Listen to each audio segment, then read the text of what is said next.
40 مرت حتى الآن. ولمنتخب الأردن مرور في الكرات الماضية. الله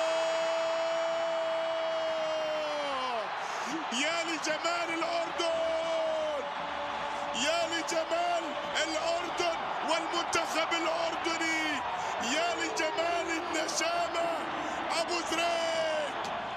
أبو زريق هدف مذهل آخر في كأس العرب، هدف في غاية الروعة في كأس العرب.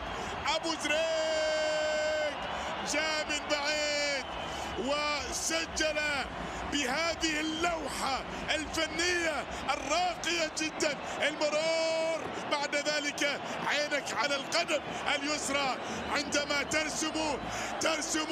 ترسم لوحة فنية أكثر من مجرد تسجيل هدف. هكذا كانت أبو زريق بعد ذلك في الزاوية البعيدة. هذه صعبة يا بسام، هذه فرحة للنشامة، والأردن تقدم بالبدلاء واحدة من أجمل